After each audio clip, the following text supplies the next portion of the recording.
care overlays on the open framework where you say, look,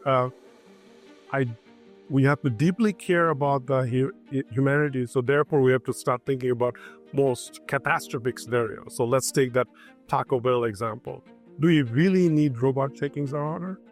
Do we really need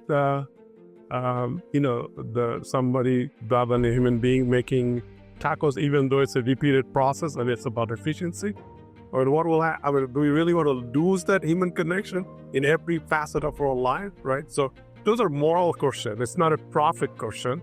It's a moral question. Yes, of course it's going to be more effective. Therefore, we're going to generate more profit. But is it the right thing to do, right? So that's really, when we're talking about catastrophic scenario, you have to start thinking about it, and then you can move it even farther. I wrote an article on Fast Company, I think within a week that announcement was making that it's the economic case of saving human jobs, right? Because imagine a scenario where everything is effective and efficient, and there's lots of people who doesn't have jobs. So who buys this stuff, right? And are we going to be in a position whereby this stuff is moving so fast, but are we going to be able to catch up whereby we don't need money anymore? I mean, we achieved that stock trade mantra where all we think about is we explore and we kind of protect other species, and we don't need money anymore. I mean, so what happens, right? So these are big questions. I actually spent some time on the U.S. side, with some of our legislators, the senators and the Congress, who are trying to come up with different legislative framework. I was asking them, so what happens? What do you do? I mean, this stuff is moving so fast.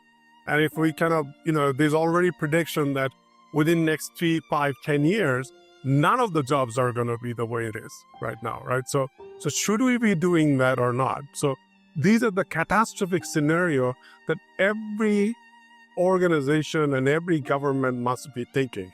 And by the way, this applies on the individual level. So give you an example.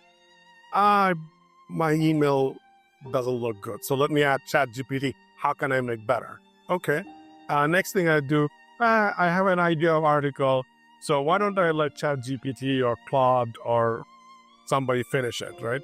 And then next thing I do, I need to write a note for my wife, but I'm too busy, so write me a note, right? So what are you doing? You're actually gradually outsourcing yourself, right? So is that a good thing?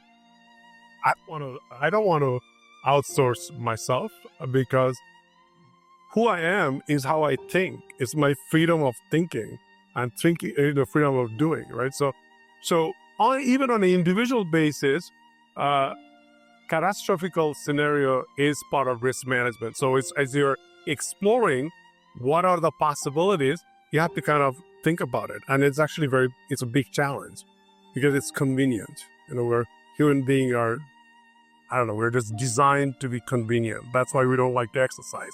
That's why we don't want to meditate. That's why we don't want to work, as hard as we should be, whatever the case may be. So once you come up with those scenarios, that's when you come up with a risk portfolio. And then you can assess, what's really good or bad. And then you can go into the point of regulation. And when I'm talking about regulation, we talk about governance and legislation and laws. Regulation actually doesn't stop there.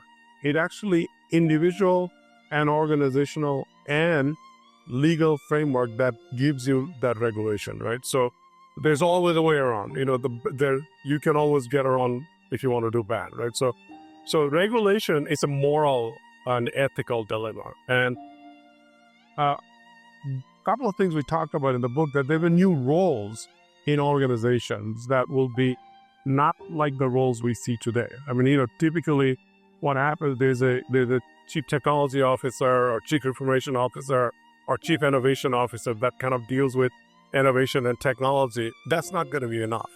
You're going to need new roles that can think from systemic thinking point of view, psychological point of view, and a moral ethical point of view. And maybe that's not one person, but nevertheless, that's what's going to happen. And as an individual, that's your choice, but you still have to do those things and I have to think about those things.